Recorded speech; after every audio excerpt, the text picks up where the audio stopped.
ना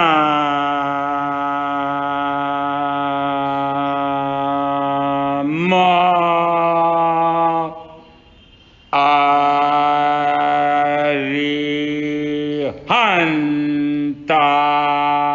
अरिहन्ताण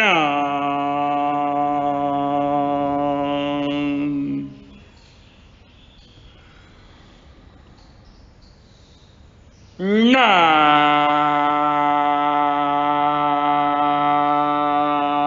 मा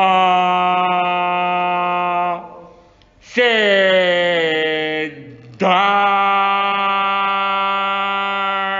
ना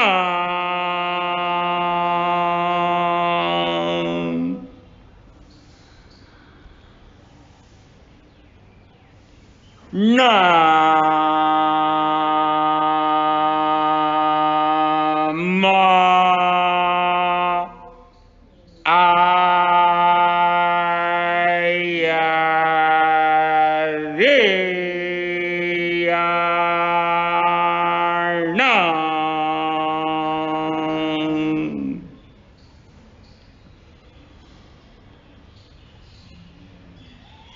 ना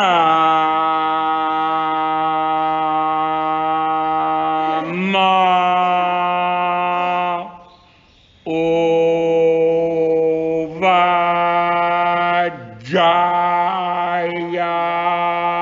ओवाजायाण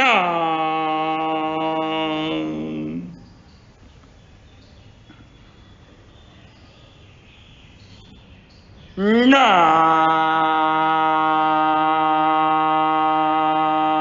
मा लोए सवसाहोण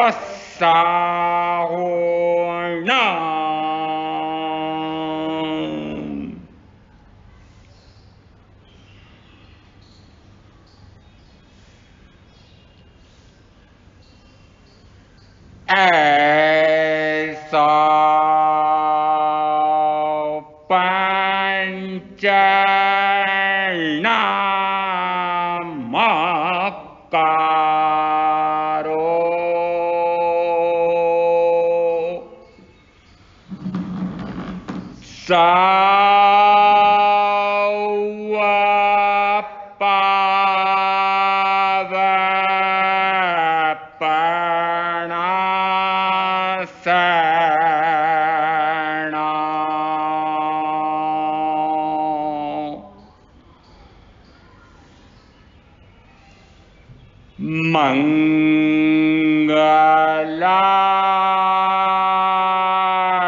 मंगलार्णं च सौवेशम्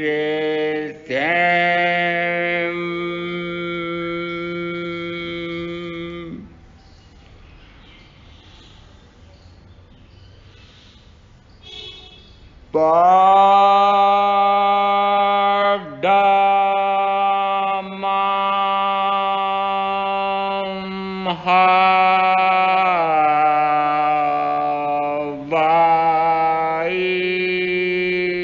Mangalam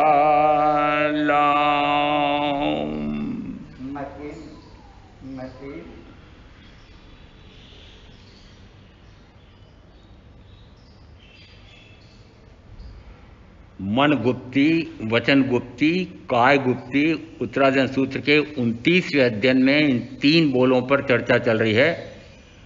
73 बोल हैं। पहली गाथा में सूत्रकार पक्का कह रहे हैं कि इन बोलों की जो जो व्यक्ति साधक आराधना करेगा वह सिद्ध बुद्ध मुक्त हो जाएगा। और 49 बोल इसमें ऐसे आए हुए हैं कि 17-3 व्याख्या प्रगति में कहा कि निश्चित वह सिद्ध बुद्ध मुक्त हो जाता है। इसमें मन वचन काय गुप्ती भी सम्मिलित है, मान लेना। मन गुप्ती साधक क्या करता है तो कहा वह मन की एकाग्रता प्राप्त करता है और वह संयम साधना के उपयुक्त हो जाता है। संयम साधना किसे कहते हैं? संयम में पहले कितने भेद अलग अलग प्रकार के दिए थे, प्रणिधान से लगा करके और फिर मन वचन काय संयम संवर निग्रह प्रतिसंलीनता, और उसके बाद आ रहा है मन गुप्ती वचन गुप्ती काय गुप्ती। इसका अर्थ है कि मन गुप्ती इन सर्व से सर्वश्रेष्ठ मानना पड़ेगी, सबसे महत्वपूर्ण मानना चाहिए। और इसमें वह क्या करता है, तो प्रथमतः कहा वह एकाग्र हो जाता है। अब शब्द आ रहा है मन की एकाग्रता। इसका अर्थ है कि मन एक किनारे पर खड़ा रह जाता है। एकाग्र यानी मैंने कहो इस मन को कि हे मन, मैंने केवली प्रज्ञप्त वाणी कान से सुनकर, हे मन तेरी सहायता से मनन करके, और अब निश्चय कर लिया है कि वस्तुतः मेरा स्वरूप कैसा है और मेरे साथ संयोगी शरीरादि रागादि भाव कर्म ज्ञानावरणादि द्रव्य कर्म इनका स्वरूप कैसा है। हे मन अब तू चुप रहा, मैं जैसा मैंने तेरे सहायता से निश्चय किया था अब तो चुप रहा। आदेश देते हो क्या ऐसे? इससे काम लेना या काम न लेना, इन इंद्रियों से काम लेना या न लेना, या मेरे हाथ में है। और कल सूत्र दिया था, सेवंतो वीण सेवई असेव मानव सेवगो कोई तो काम भोगों का सेवन करते हुए भी नहीं भोग रहा है और कोई न भोगते हुए भी भोग रहा है। इसका अर्थ है कि यहाँ पर मन की कहो कि भावों की महत्ता है, और वो भाव जो बाहर में क्रियान्वित हो रहे हैं वे भाव विभाव भावी होते हैं, और विभाव में जाने के लिए मेरे साथ मन वचन काया सहयोगी होते हैं। स्वभाव में जाने के लिए इनकी आवश्यकता नहीं है। जिनको स्वरूप रमणता करना हो, स्वयं कोई जानना हो, स्वयं कोई देखना हो, तो इन तीन का आलंबन लेने की आवश्यकता नहीं है। इन तीन का आलंबन मात्र बाह्य में कोई भी विकारी भाव को प्रवृत्त करना हो, क्रियान्वित करना हो, तो ये काम में आते हैं। और इस अपेक्षा से फिर एक सूत्र, ऊ लेवो हुई भोगेशु अभोगी विपमुच्चई भोगी भमय संसारे, अभोगी विपमुच्चई भोगी भमय संसारे। अभोगी तो यहाँ का अभोगी लिप्त नहीं होता है, और भोगी यह लिप्त होकर के संसार में परिभ्रमण करता है। उत्तरार्जुन सूत्र के यज्ञी नाम के चित्र संभूत वाले संवाद में आया है कि जो भोगते हुए भी अभोगी रहता है वह अलिप्त रहता है। यह अलिप्त रहना क्या है, निर्लिप्त रहना क्या है, अनासक्त रहना क्या है, विरक्त रहना क्या है, वितृष्णा का भाव क्या है? क्या पांच इंद्रियों के भोगों से वितृष्ण हुए हैं? ज्ञानी पांच इंद्रियों के भोगों से वितृष्ण हो गए। वितृष्ण यानी पांच इंद्रियों के भोगों में उनका न रस है न रुचि है, वो भोगना चाहते ही नहीं। क्यों? क्योंकि उन्होंने केवल प्रकृत वाणी से सुनकर के अंदर में पक्का कर लिया है कि पांच इंद्रियों के भोग भोगने में जो रस रुचि है उसी से भयंकर कर्म का बंध है। अब पता लगाओ कि आपका पांच इंद्रियों के भोगों में रस है कि नहीं, रुचि है कि नहीं। रस कहो कि रुचि कहो, एक ही बात मान लेना, फिर भी दोनों अलग अलग शब्द हैं। रस कितना है? रस की तरतमताएं हो सकती है, गाढ़ भी हो सकता है, गाढ़तर भी होता है, गाढ़तम भी होता है, मंद भी हो सकता है, मंदतर भी हो सकता है, मंदतम भी हो सकता है। कितना रस है? जिस समय आप भी बहनें मिठाई बनाती हैं, हाँ कितना मीठा खाओगे, इसका अर्थ है कि मीठे की तरतमताएं होती है। उसी प्रकार से किसी भी इंद्रिय विषय के भोग के संबंध में मानना कि उसमें तरतमता कितनी है। महत्ता इस बात की है कि उसमें रस कितना है, रुचि कितनी है। अरुचि हो गई क्या? रुचि रहित हो गए क्या? स्व की रुचि हो गई क्या? आजकल प्रीति भोजों में एक बड़ा विशेष नाम आया हुआ है, स्वरूपी भोज। स्वरुचि भोज यानी क्या? श्रेष्ठी जितना बड़ा होगा, पदाधिकारी सचिव मंत्री ये जितने बड़े होंगे, उनके यहाँ भोजन की जो वस्तुएं बनेगी 50, 75, 100, 150, 200, कितने वस्तुएं बनेगी? अब 200 वस्तुएं बना ली। जिस समय वह लेने जाता है उस समय लगता है हाँ ये भी अच्छी लगती है मुझे, ये भी अच्छी लगती है मुझे, ये भी अच्छी लगती है। वो थाली भर तो लेता है, पर खाते खाते पेट तो अगा जाता है, पेट तो भर जाता है, पर पेटा कहाँ भरता है? पेट तो भर जाता है, मन भर जाता है क्या? पेट और मन अलग अलग है। पेट तो भर जाता है, मन कहता और खाऊं, अंदर में भाव होता और खाऊं। खाए कहां से पेट भर गया है, खाए कहां से रोगी हो गया है, खाए कहां से वस्तु उपलब्ध नहीं है, साधन उपलब्ध नहीं है। दशवकालिक सूत्र में कहा कि यदि उसके पास भोग के साधन ही ना हो, सुविधाएं नहीं हो, और फिर वो कहता है कि मेरे ये इनका त्याग, वो त्याग में नहीं आता है। इसका अर्थ है कि खाने की सामर्थ्य है, भोजन सामने पड़ा हुआ भी है, भोजन विपुल है, उसमें मुझे रस भी आ रहा है, सारी बातें हैं, और तब वह कहे कि अब मुझे नहीं खाना।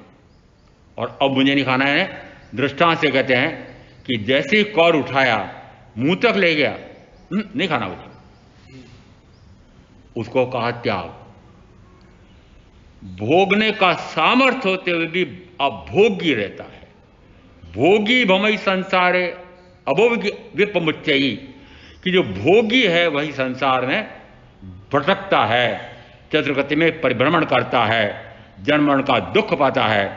अभोगी विपमुच्चयी, कि जो अभोगी रहता है, अभोगी रहता है ना। जिस समय श्वेतांबर दिगंबर के 24वें तीर्थंकर के संदर्भ में भिन्न मान्यताएं आई हैं। दिगंबर कहते हैं कि राजकुमार वर्धमान ने विवाह किया ही नहीं।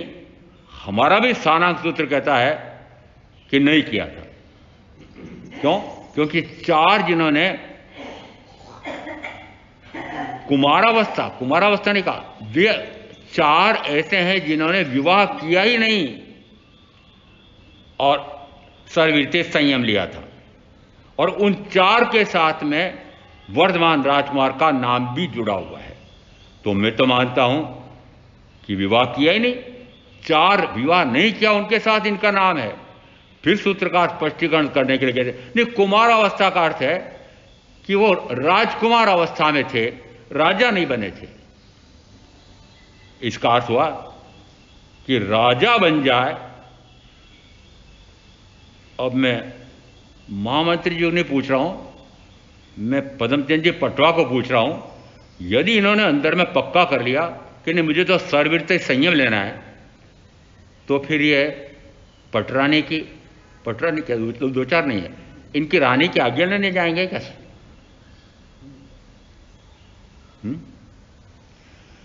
होने वाले 24 तीर्थंकरों में से एक ने अपने माता पिता की आज्ञा ली।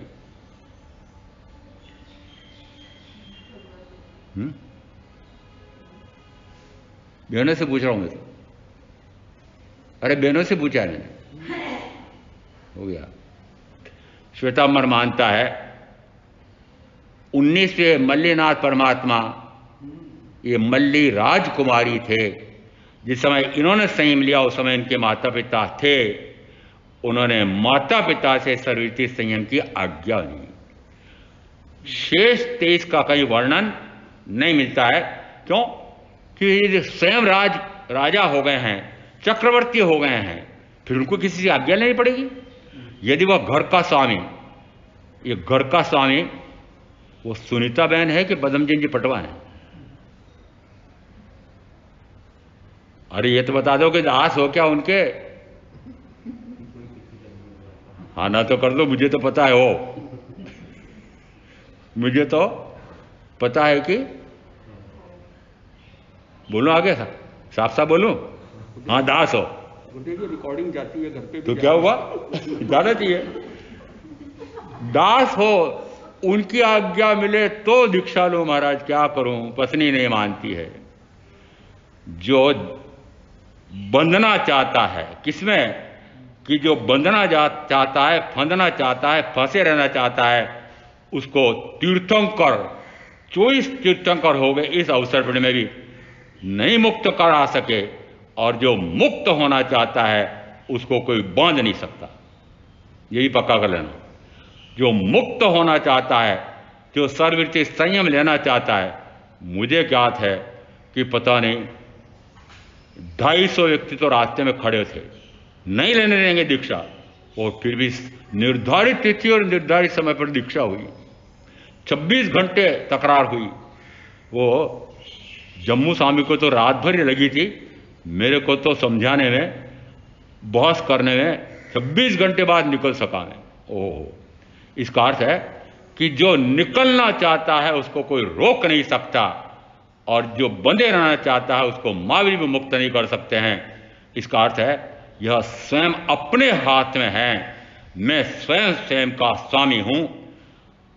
चाहे वर्णन आगमों में मिलता है कि यदि 6 वर्ष गिन लें या 8 वर्ष गिन लें, अतिमुक्त कुमार माता पिता के एकाकी, और जिस समय उन्होंने संयम की आज्ञा मांगी, सुनते से ही माता तो मूर्छित हो गई थी। आज्ञा हुई थी कि नहीं? एकाकी, मात्र 6-8 वर्ष की उम्र हुई। आज्ञा ली जाती है कि आज्ञा दी जाती है? ली जाती है। आज्ञा कोई देता नहीं है। जिस समय कहा जाता है ऊ लेवो होई भोग्येसु, यानी जो उपलिप्त रहता है, भोगों में उपलिप्त रहता है, वह चतुर्गति के परिभ्रमण से मुक्त होता है, और जो भोगता है वह भ्रमण करता है, वह निरंतर चतुर्गति में परिभ्रमण करता है। कल चर्चा आई थी उसमें कि चक्रवर्ती 6 खंड का स्वामी वह बाह्य से दिखता है, भोग रहा है, पर वो भोगते हुए भी, वर्तमान राजकुमार के लिए मैं कहता हूं, भोगते हुए भी अभोगी रहे। यदि श्वेतांबर ऐसा कहते हैं कि उन्होंने विवाह किया था, तो मैं कह सकता हूं मात्र वे प्रयोग करना चाहते होंगे कि यदि भोग के साधन के साथ रहते हुए भी, भोगों के बीच में रहते हुए भी, क्या अभोगी रहा जा सकता है? और मैं सिद्ध कर सकता हूं कि भोगों के बीच में रहते हुए भी, भोगी के साथ रहते हुए भी, भोग के साधन सुविधाएं सर्व सुलभता होते हुए भी वे अभोगी रहे। क्या प्रमाण है मेरे पास? चाहिए आपको? उस समय की विवाह की पद्धति आज से 50-100 वर्ष भी पहले भी थी। इसी डेढ़ा वर हुआ करता था। डेढ़ा वर यानी यदि कन्या की उम्र से डेढ़ी उम्र वर की हुआ करती थी, तो मैं मानता हूं कि यदि जिस वय में वर्तमान राजकुमार ने संयम लिया था वो 30वां वर्ष, तो वर यौवन 20 वर्ष की अप्सरा जैसी 30 में दीक्षा ले ली। 30 में दीक्षा ले ली थी। हाँ, तो भर यौवन में ली ना। हाँ।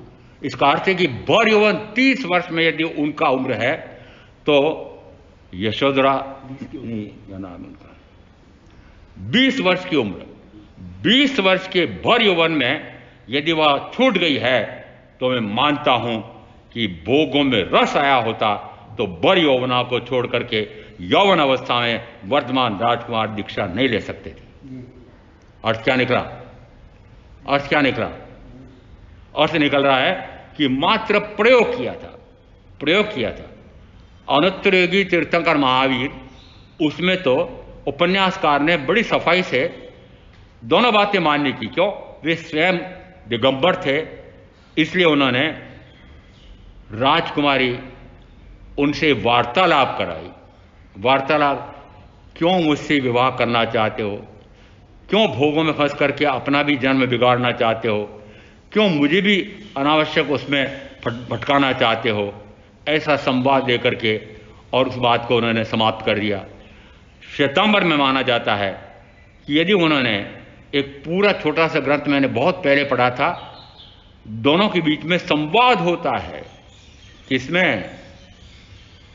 महारानी और वर्धमान राजकुमार के बीच में संवाद होता है। क्यों मुझे रोकना चाहते हो? मुझे ज्ञात है कि मेरा ज्ञान वर्तमान में भी इस प्रकार का है और भविष्य में भी इस प्रकार का ज्ञान हो सकता है। ये इसलिए ऐसा मैं कह रहा हूं, हो सकता है। उनको तो यही कहेंगे मैं ऐसा केवल ज्ञान गुण संपन्न वर्तमान में हूं, वह मैं प्रकट कर सकता हूं। ऐसा उन्होंने बताया कि मैं अपना भी जन्म मरण से मुक्ति का उपाय कर लूंगा और मेरे मुमुक्षु जो मेरे से समझने आएंगे उनको भी मैं मुक्ति का मार्ग समझा सकूंगा। इसलिए तुम उसमें बाधक क्यों बन रहे हो? वार्ता हुई थी और वार्ता करके और फिर उन्होंने संयम के लिए मनाया, कहो। इसका अर्थ है कि यदि भोगों के साथ रहते हुए, अब जो आप कहते हैं हम भी ग्रस्त हैं, हम भी घर में रह करके, गृहस्थी में रह करके साधना कर सकते हैं, तो मैं सारी तुलना इसलिए बता रहा हूं। क्या वर्धमान राजकुमार ने जिस प्रकार साधना की थी, भोगते हुए भी अभोगी, निर्लिप्त, उदासीन, निष्प्रिय, अग्रद्ध, अनासक्त, ऐसे आप रह रहे हो? नहीं, आप तो ग्रद्ध हैं। आप तो स्प्रिया करते हैं, भाव करते हैं और भोगूं, अधिक भोगूं, अधिकाधिक भोगूं, भोगता ही रहूं, इस प्रकार का भाव होता है। इसका अर्थ है कि जिस समय भोगता है, भोगने के पहले साधन जुटाने के लिए न जाने पहले कितने खटकर्म, खोटे कर्म, पाप कर्म बांधता है। भोगने के पहले भी का पाप कर्म बांधे, भोगता है उस समय भी पाप कर्म बांध रहा है। और भोगते भोगते फिर यदि इंद्रिय अक्षम हो गई है, अक्षमता नहीं रही है, परंतु भोग का भाव मरा नहीं है, तो वह भोग का भाव मरा नहीं है। इसलिए अब जब तक वह और अधिक नहीं भोगे और अच्छा नहीं भोगे, तब तक फिर संताप का संताप। इसका अर्थ है कि फिर दुखी का दुखी। इसका अर्थ है, इसीलिए कहा कि कणमित्त सुखा बहुकाल दुखा पगाम दुखान गाम सुखा संसार मुक्ख से विपक भूया खाने अन्यथा काम भोगा। ये काम भोग अनर्थ की खान है। इसका अर्थ है कि काम भोगों के बारे में आगमकारों ने जगह जगह न जाने कितने प्रकार से कहा है। ये काम भोगों में आसक्त कराने वाला मुख्यतः कहा जाता है मन। मुख्यतः मन क्यों कहा जाता है? परंपरा है, मैंने दिल्ली में आकर देखी थी, पहले मैंने देखी नहीं थी उधर। जैसे प्रातःकाल की प्रार्थना होती है, प्रार्थना के बाद जो प्रार्थना गुरु कराते हैं वो कहते हैं आज 24 में से अमुक तीर्थंकर की माला फेरना है 21 बार। फिर जिस तीर्थंकर का नाम आया उसमें पहला अक्षर उसका जो है वो उस अक्षर की आज मिठाई मत खाना, आज अमुक प्रकार की उस नाम वाली सब्जी मत खाना, आज अमुक प्रकार की फल मत खाना, वो लिखे जाते हैं। आज क्या पचकान कराए थे। अब जैसे ही मिठाई बाजार में निकले, अब चंदा प्रभु का आज वो जाप का कराया था और चमचम वो बंगाली मिठाई चमचम। अरे आज तो चमचम खाना नहीं है, आज का तो पचकान कराया हुआ है। फिर नमकीन बाजार से निकले और नमकीन देखने ऐसा बढ़िया सुगंध आ रही थी, भाव आया, पर आज तो ये नमकीन तो खाना नहीं है। रात पड़ गई, निद्रा आ गई। निद्रा आ गई, उसके बाद में निद्रा ही निद्रा में वो उठता है,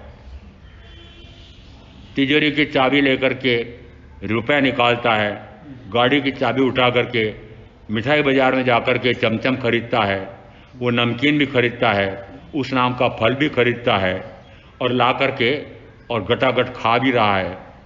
कौन खा रहा है? जिस समय ये मन कहता है इन पांचों इंद्रियों को कि तुम दिन भर काम करते करते थक गई हो, तुम चाहो सो जाओ।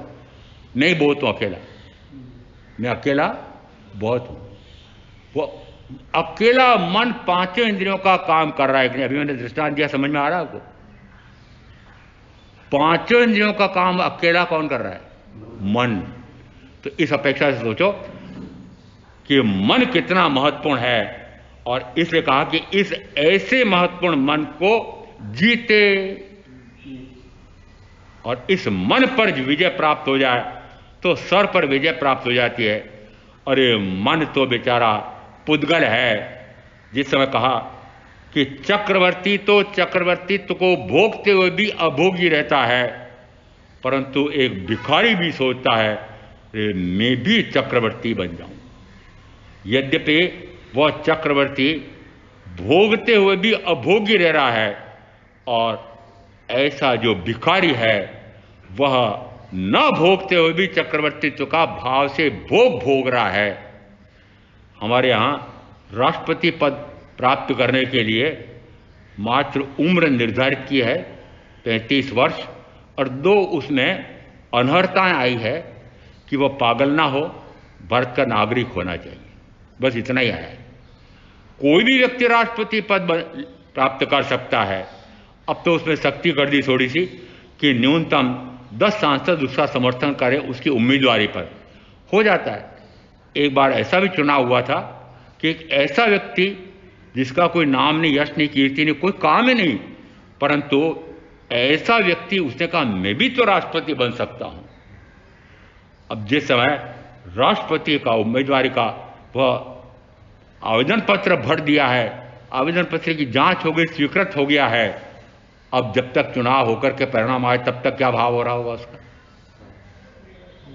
मैं भी राष्ट्रपति बनूंगा, मैं भी राष्ट्रपति बनूंगा। बना भी नहीं है, चुनाव के परिणाम भी नहीं आए हैं, और चुनाव परिणाम आया कि नहीं बना है, परंतु भाव में क्या था? क्या जी, ये 5-7 लाख रुपए का खटारा ले रखा है मारुति का, क्या इतनी बढ़िया बढ़िया 50 करोड़ लाख की गाड़ी आ गई, 100 लाख की गाड़ी आ गई, इतनी बढ़िया। सुनकर के पद्मजन जी पठान का, हाँ देखता हूं 1 करोड़ की व्यवस्था देखता हूं। अब जब तक वो 1 करोड़ की कार ना आ जाए तब तक वो सुनीता बहन के, अब बताओ 1 करोड़ की कार का भोग का भाव लगातार चल रहा है कि नहीं? वो सुनने नहीं आया तो सुना देता हूं, सुना रहा हूं उन्हें। भाव चल रहा है कि जब तक वह पूर्ति ना हो जाए तब तक भावों से भोग चल रहा है, भावों से भोग। इसलिए कहा सेवन तो भी न सेवई असेव मानो भी सेवगो कोई, कि कोई तो 5 इंद्रियों का विषयों का सेवन करते हुए भी सेवन नहीं कर रहा है, और कोई सेवन न करते हुए भी सेवन कर रहा है। एक उत्तराधीन सूत्र के 32वें अध्याय में 101वीं गाथा आई है, न काम भोगा समय उयंती न यावि भोगा विगम उयंती, ये तप्पोसी परिगय सो तेसु मोहा विगम उवेई। न काम भोगा समयम उयंती, न तो काम भोग विकृति उत्पन्न करते हैं, न काम भोग विकृति उत्पन्न करते हैं। जो काम भोग में परितप्त रहता है, परितापित रहता है, संतप्त रहता है, लिप्त रहता है, आसक्त रहता है, भयंकरतम रस है, जे तप्पोसी परिगह्य सो तेसु मोहा विगम उवेई, वही मोह में ग्रद्ध होकर के उसी में वह आसक्त होता है, और वस्तुतः जो मोह से उसमें आसक्त होता है वही विकृति को प्राप्त होता है। काम भोग विकृति में नहीं ले जाते हैं, काम भोग विकृति में नहीं ले जाते हैं। इसका अर्थ है कि भोग के साधन हैं, भोग की सुविधाएं हैं। जिस समय मैं गोचरी जाता हूं, एक विहंगम दृष्टि तो मैं बड़े बड़े बंगलों वालों के वो सारे कमरे जहां तक दिखते हैं मुझे एक दृष्टि तो डाल ही देता हूं। मैंने कहा देखो क्या बढ़िया सेट सजी हुई है, 18 इंच 24 इंच का डनलप का वो गद्दा है, उसके ऊपर क्या मुलायम चादर लगी हुई है, क्या पंखा है, क्या वातानुकूलित यंत्र लगा हुआ है, क्या बढ़िया सोफा है, क्या सेट लगा हुआ है, क्या भोजन मेज बनी हुई है। और जिस समय परीक्षण हुआ उन्होंने कहा आपके तो वो गले का भयंकर रोग है और आपको तो दरी पर सोना है, फिर आपके तो मधुमेह का भयंकर रोग हो गया है, आपको तो मीठा खाना नहीं है, आपको तो अमुक प्रकार का रोग हो गया है, गुर्दे में गड़बड़ हो गई है, नमकीन आदि खाना नहीं है, मिठाइयाँ नहीं, आपके तो कोलेस्ट्रॉल बढ़ रहा है, मिठाइयाँ खानी नहीं है। उस समय मुझे याद आता है कि जिस समय लड्डू तो वहराया था, क्या नाम था, हाँ, जिस समय लड्डू तो वहरा लिया था, इतने भाव से अहोभाव से लड्डू वहराया, घम्मन सेठ आगे भवन बना था, लड्डू तो वहराया था, पूरे अहोभाव से लड्डू वहराया, और फिर हाथ में थोड़े से कण चिपके रह गए, वो जैसे चाटे खाए, ओहो इतना बढ़िया बना था। ये उदयमणि भी कैसा है, ये जितना आहार बना हुआ सारा ले जाता है, कम से कम आधा ले जाना चाहिए था, आधा मेरे लिए छोड़ना तो चाहिए था, सारा का सारा ले जाने का तो विधान भी नहीं है। ये दशविकालिक जानता नहीं है उदयमणि।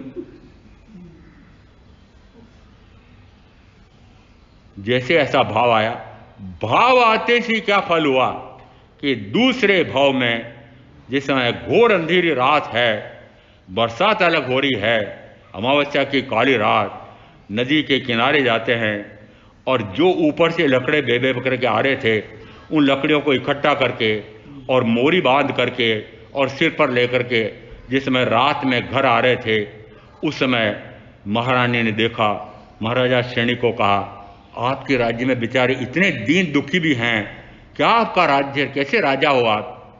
संतरी को भेजा, जाओ मोरी उठा के ले जा रहा है ना सिर पर लकड़ी की, उसको कहना कल राज दरबार में आ जा। जैसे ही आदेश हुआ, दूसरे दिन राज दरबार में पहुंचता है, और देखिए क्या ऐसी आर्थिक संकट समस्या है कि तुमको रात में इस प्रकार का कष्ट करना पड़ता है, क्या करूं, मेरे एक बैल की कमी पड़ रही है। वृषभशाला प्रभारी को कहा, अरे भाई इनको एक बैल दे देना। नहीं नहीं वैसा बैल नहीं, अरे इनको जोड़ी का देना। जोड़ी का अर्थ होता है एक छोटा एक बड़ा हो, एक कम शक्ति वाला एक अधिक शक्ति वाला हो, तो बैलगाड़ी में हल में ठीक से काम नहीं कर पाता है, जोड़ी वाला चाहिए। नहीं नहीं भगवान वैसा नहीं चाहिए, फिर कैसा चाहिए? वो तो फिर मेरे आकर देखना पड़ेगा आपको। जैसे जा कर के गए वहाँ पर और उनके मकान में प्रवेश करने लगे, वो सतखंडी हवेली, यूँ दृष्टि डाली, उन्होंने कहा सतखंडी हवेली है। अंदर घुसे, एक बड़े कमरे में गए, एक ऐसा बैल पूरा का पूरा तो पहले चांदी का बना हुआ, ऊपर मोटे सोने का वो चढ़ा हुआ और हीरे पन्ने माणक मोती जड़े हुए, दोनों सींग पूरे बने हुए, एक दूसरा इसी प्रकार का बना हुआ, एक सींग तो बन गया था और एक सींग और बनाना था। उस एक सींग को बनाने के लिए अब पैसा चाहिए, तो कहाँ से लाएं? तो रात को ऐसे सृष्टि, फिर रात को ही लाएंगे और कब लाएंगे? महाराजा शरणिक ने तो वापस जाकर के अपना राजकाज संभाल लिया। मैं आपको ये कह रहा हूँ कि आपको भी जब मैं देखता हूँ कि अरे इतना बढ़िया सोफा, इतना बढ़िया पलंग, इतने बढ़िया ये सारे लगे हुए हैं, पर बेचारों ने पहले के भाव में, इस भाव में कभी ऐसा किया होगा कि ऐसा आहार देकर के बाद में पछताए होंगे, तो सारी सुख सुविधाएं मिलते हुए भी भोग नहीं पा रहे हैं। ऐसे रोगी हो के नहीं आप हो? हाँ है, रोता झींकता है, अरे इतने साधन सुविधा है, पर यह रोग है, ये रोग है, ये रोग है, भोग नहीं पा रहा है, रो रहा है। ये पता नहीं कि ऐसा क्यों होता है। इसका अर्थ है कि भोग के साधन होते हुए भी भोग नहीं पाता है, दुखी। भोग के साधन नहीं है और भोगने में समर्थ नहीं है तो भी दुखी। देखो ये काम भोग कैसे हैं। और इसलिए कहा कि इन काम भोगों को तो जब तक वह विष तुल्य नहीं मानता है, तब तक वह इन काम भोगों से विरत हो नहीं सकता है। इसलिए कहा सल्लम कामा विषम कामा कामा असी विषोमा कामा पत्ते माणा अकामा जनते दुग्गम। अकामा जनते दुग्गम इस पर से शुरू हुआ था कि जो नहीं भोग रहा है वह भी भोगने के भाव से दुखी हो रहा है। इसका अर्थ है कि भोगने का भाव यह कौन करता है? तो भोगने के भाव करने में सहायक होता है आपका मन। मन नहीं मानता है, झूठ कहो कि मैं नहीं मान रहा हूं, मन तो आपका वर्तमान में आलंबन है। वस्तुतः मन के स्थान पर यह विकारी भाव वाला आत्मा स्वयं ही विकार में जा रहा है। और अब तक यदि तत्व समझ में आया हो तो ठीक है कि वस्तुतः मैं तो त्रिकाल निर्विकारी स्वरूप वाला ही हूं, विकार मेरा स्वभाव ही नहीं। 3 प्रकार के संयोगों में दूसरे संयोग में कहा जाता है मैं तो रागादि भाव स्वरूप हूं ही नहीं, मैं तो वीतराग स्वभावी हूं, शुद्ध स्वभावी हूं, सहज स्वरूपी हूं, सहजानंद स्वरूपी हूं। सहज स्वरूप तत्काल विद्यमान है, हर समय विद्यमान है, सर्वत्र विद्यमान है, ऐसा मैं सहज स्वरूपी आत्मा हूं। वचनामृत में आया सहज स्वरूप प्रत्येक जीव कैसा है कि सहज स्वरूपी है। इसका अर्थ है कि सहज ही मेरा ऐसा स्वरूप है कि मैं अपने आप को जानूं, अपने आप को देखूं, अपने आप में रमण करूं, ऐसा मेरा सहज स्वरूप है। फिर सहज में असहज, अस्वाभाविक रागादि क्या है? ये असहज भाव है, यह विकारी भाव है, किसी निमित्त के कारण से होता है। जो निमित्त के कारण से होता है वो मेरा भाव नहीं है। जो बिना किसी कारण से प्रकट होता है वो मेरा स्वभाव है, और बिना किसी कारण से प्रकट होता है उसमें मैं ज्ञान के लिए भी कहता हूं कि ज्ञान भी ऐसा पंगु नहीं है कि वह अपेक्षा करे कि मुझे साक्षात तीर्थंकर या सदगुरु मिले, वे मुझे ज्ञान दें, वे मुझे तत्व का स्वरूप समझाएं तो मेरा ज्ञान प्रकट हो। नहीं है, ज्ञान के लिए कोई निमित्त की आवश्यकता नहीं है। महाराज यदि ऐसी व्याख्या आप करेंगे तो तीर्थ और तीर्थंकर का लोप होता है। मैंने कहा लोप कैसे होता है? ऐसे बहुत से हुए हैं, होने वाले 24 के 24 तीर्थंकर स्वयं बुद्ध हुए हैं। फिर 4 इस प्रकार के भी हुए हैं जो प्रत्येक बुद्ध की श्रेणी में आते हैं। एक का उदाहरण पहले आया था, कड़कंडू। जिस समय वृषभशाला में वापस जाकर देखा हो, ऐसा हट्टा कट्टा नौजवान, वह पट्टा ऐसा जो सांड हो गया था, वह सांड एक मरियल बेल, बीमार बेल के रूप में पड़ा देखा और सजग हो गए। आम्रपाली पर वन विहार के लिए जाते समय देखा कि क्या बढ़िया आम लगे हुए हैं। पके पके 2-3 आम राजा घोड़े पर बैठे बैठे तोड़ लिए। पीछे जो सभासद सैनिक आ रहे थे उन्होंने भी तोड़ना शुरू किए। सारा वह आम वीरान हो गया, पत्ते भी खाली हो गए। वापस घूम करके आए होंगे 2-3 दिन बाद, देखा वो पेड़ ठूंठ के रूप में खड़ा था। अरे पूछा मंत्री को, ये ठूंठ कौन सा है? राजन, जिस पर आपने आम के फल लदे हुए देखे थे वह यह वही है। सजग हो गए और उन्होंने सर्ववृत्ति स्वयं ले लिया, उसी भर में मोक्ष चले गए। राज्य में 1 माह में एक बार विशिष्ट समारोह होता है। एक ऐसा समारोह हुआ कि एक बहुत बड़ा इंद्रध्वज बनाया गया। इंद्रध्वज बना करके और उसमें तरह तरह के रंग बिरंगी झंडियाँ लगाई गई और इतना सजाया गया, और पूरे राजधानी के नगरवासी वहाँ आकर के झूम झूम करके नाच रहे थे, गा रहे थे। इतना आनंदोत्सव मनाया गया। उसके बाद फिर वह जो बांस था लंबा, अब वो बेकार हो गया, उसको कूड़ेदान पर डाल दिया। राजा वापस लौट रहे, भ्रमण करते समय वापस लौट रहे थे। उन्होंने कहा ये बांस यहाँ क्यों पड़ा है? ये कौन सा बांस है? उन्होंने कहा ये वही बांस है। उन्होंने कहा ओहो, इसकी ऐसी सजावट, ओहो, मेरे भी ये जो वस्त्रालंकार की सजावट है, जो राज्य का वैभव है, न जाने कब विलीन हो जाएगा। जिस समय छत पर घूम रहे थे हनुमान, ये हनुमान जब छत पे घूम रहे थे, उन्होंने कहा देखा कि सूर्य डूब रहा है। अचानक जैसे सूर्य को डूबते हुए देखा, उन्होंने कहा हो, मेरा भी यह मनुष्य भाव रूपी सूर्य न जाने कब डूब जाएगा। मात्र इतने से निमित्त से उनको सर्ववृत्ति स्वयं का भाव आया, सर्ववृत्ति स्वयं लिया, और जैन रामायण कहती है कि वे सिद्ध बुद्ध मुक्त हो गए। इसका अर्थ है कि बाह्य में जरा सा कोई निमित्त मिलता है और उस निमित्त से वे बोध ले लेते हैं, और बोध लेकर के वे सर्ववृत्ति स्वयं ले लेते हैं, ज्ञान की प्राप्ति हो जाती है। यहाँ पर 9:31 व्याख्या प्रज्ञप्ति में आया है केवल प्रज्ञप्त वाणी को सुन करके, केवल प्रज्ञप्त वाणी को सुन करके यदि कोई व्यक्ति ज्ञानावरणीय कर्म का क्षयक्षम यावत ज्ञानावरणीय कर्म का क्षय करने का पुरुषार्थ न करे तो न वह ज्ञान की प्राप्ति कर सकता है, न शुद्ध बोधि लाभ को प्राप्त हो सकता है, आदि गिनते गिनते का वह केवल ज्ञान को भी प्राप्त नहीं हो सकता है। दूसरा वापस एक दिया कि केवली यावत केवली उपासिका से सुने बिना भी यदि वह ज्ञानावरणीय कर्म का क्षयक्षम करे तो वह ज्ञान की प्राप्ति करता है, दर्शनावरणीय कर्म का क्षयक्षम करे तो शुद्ध बोधि लाभ को प्राप्त होता है। यदि वह आगे संयम संवर संवर ये सारे करते करते करते और मति श्रुत अवधि मन पर और केवल ज्ञान तक के 10 बोल दिए हैं कि केवली प्रज्ञप्त वाणी सुने बिना भी ज्ञान और यहाँ तक कि केवल ज्ञान वह स्वयं के ही क्षयक्षम से और क्षय से प्रकट कर सकता है। यानी केवल ज्ञान अपने बल से प्रकट हो सकता है। वह केवल ज्ञान अपने बल से प्रकट कैसे होता है? अब यदि पहले मैं 2-3 बार बता चुका हूं, फिर पूछ लूं और आप नहीं बोलो महाराज अचानक पूछ लेते हो, केवल ज्ञान कैसे प्रकट होता है, क्या करने से प्रकट होता है?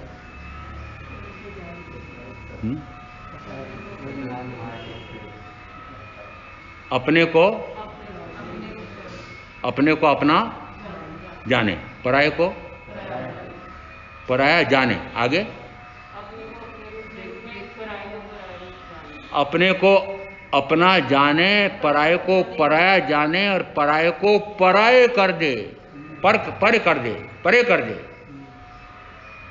ज्ञान संपन्न में आगे ये आएगा कि स्व को भी जानता है, पर को भी जानता है, स्वभाव को भी जानता है, पर पदार्थ के माध्यम से होने वाले पर भाव को भी जानता है।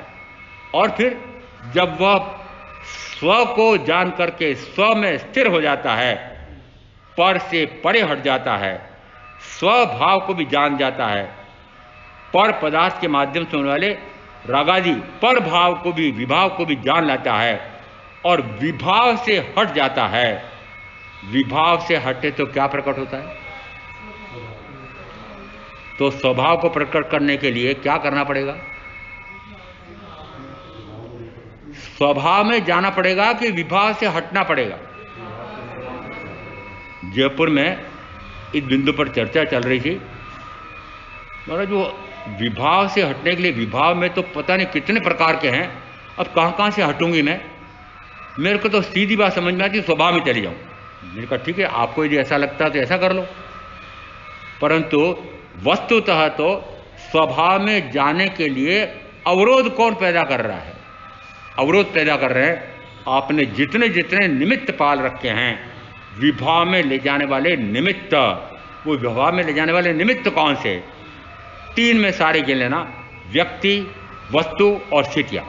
ये ऐसी बना रखी हैं कि यदि वे आपके मनोनुकूल हों, मनोज्ञ हों, तो आप उनको अच्छा मान करके, सुख मिलता है ऐसा मान करके राग करते हो, प्रतिकूल मान करके द्वेष करते हो और ऐसा करके विभाव में जाते हो। और विभाव में जाते से ही पुनः ज्ञानावरणादि 7-8 कर्म प्रकृतियों का आश्रय बंद हो जाता है। इसका अर्थ है कि बाहर में जो व्यक्ति, वस्तु, स्थिति और मेरे साथ जुड़े हुए 3 मन, वचन, काया, आनंद घन जी ने 24वें तीर्थंकर परमात्मा की स्तुति लिखी। स्तुतियाँ मुझे पहले तो याद थी, अब तो भूल गया, पर काम की बात याद है अभी। वीर जी ने चरणे लागू, वीर पणुते मांगू रे, वीर पणुते आत्म ठाणे जानियो तुमची वाणी रे। वीर जी, हे तीर्थंकर महावीर, आपके वे चरण वंदन करता हूँ। वीर जी ने चरणे लागू, वीर पणुते मांगू रे, हे महावीर मुझे भी कुछ वीरत्व दे दो ना, जैसे मैंने उनसे वीरत्व मांगा। दूसरी पंक्ति में आया, वीर पणुते आत्म ठाणे। वीरपना कहाँ है? अनंत वीर्य कहाँ है? अनंत वीर्य का धारक कौन है? मैं स्वयं। कैसे पता लगा? क्या आपकी वाणी से पता लगा कि मैं स्वयं अनंत वीर गुण संपन्न हूं। वीर पणुते आत्म ठाणे जानियो तुमची वाणी रे। अंतिम 2 पंक्तियां फिर याद है, आलंबन साधन जे त्यागे पर परिणत ने भांगे रे, अक्षय दर्शन ज्ञान वैरागे आनंद घन प्रभु जागे रे। आलंबन, आलंबन कौन से हैं? अभी मुझे बाहर में जाने के लिए, पर में जाने के लिए, पर में विहरण करने के लिए कौन सा आलंबन है? मन, फिर दूसरा वचन, तीसरा काया या इंद्रियां। ये 3 आलंबन हैं। इन तीनों आलंबनों को आलंबन लेना छोड़े। आलंबन साधन, साधन बाहर में 3 प्रकार, व्यक्ति, वस्तु और स्थिति। 3 बाहर के और 3 मेरे साथ जुड़े हुए। आलंबन साधन जे त्यागे, जे यानी जो इन आलंबनों का भी त्याग करता है, साधनों से भी परे हटता है, वह पर परिणति ने भांगे, पर में जो परिणमन हो रहा है, भांग्य ने उसको तोड़ देता। सारा कर्म का आश्रबंध किससे? पर में परिणमन। स्वगुण में तो परिणमन करता नहीं है। अपने आप का गुण है ज्ञान गुण। ज्ञान गुण से अपने आप को जानना जानना जानना जानना, ये मेरे ज्ञान गुण का सहज परिणमन है। अपने ज्ञान गुण को तो जानता नहीं है, अपने ज्ञान गुण में तो सहज परिणति करता नहीं है। और इस पुद्गल शरीर के वर्ण, गंध, रस, स्पर्श, इनको अपना जान करके, शरीर को अपना जान करके, शरीर के गुण, इन गुणों को अपना गुण मान करके इस वर्ण में से ज्ञान गुण प्रकट करना चाहता। अरे वर्ण गुण में से काला, पीला, नीला, हरा, सफेद ये निकलेंगे। तो वर्ण गुण की, जो वर्ण गुण में परिणमन करना चाहता हूं, ये वर्ण मेरा जो निरंतर बालों का वर्ण ये सफेद होना जा रहा है, नहीं, इनको काला करना है। ये वर्ण इस शरीर का, ये ऐसा बढ़िया गोरा चिट्टा था, ये शाम होने जा रहा है, नहीं, ये शाम नहीं होने जाना चाहिए। और ये इन गुणों में परिणमन कर रहा है। पर द्रव्य में, पर द्रव्य के गुण में, पर द्रव्य की पर्याय में मैं परिणमन कर ही नहीं सकता हूं। क्यों नहीं पक्का करते हो कि मैं अपने स्वगुण में ही परिणत हो सकता हूं, स्वगुण में ही परिणमन करूं और स्व में रमण करूं। स्व का ही जानना, स्व को ही देखना, स्व में रमण करना, ऐसा तत्व का स्वरूप समझ कर मैं आप जो साधना करेंगे उनका उच्च कल्याण होगा। ओम शांति। गुरुदेव क्या गया? चत्तारि मंगलाम अरिहंता मंगलाम सिद्धा मंगलाम साहू मंगलाम केवली प्रणत मंगलम। चत्तारि लघुत्तमा अरिहंता लघुत्तमा सिद्धा लघुत्तमा साहू लघुत्तमा केवली प्रणत लघुत्तमा।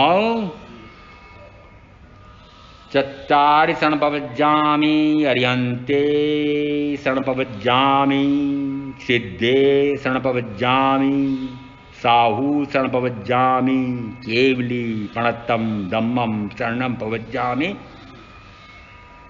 4 मंगलिक, 4 उत्तम, 4 शरणा और शरणानी कोई जो भव्य प्राणी याद रे तो अक्षय अमर पद हो।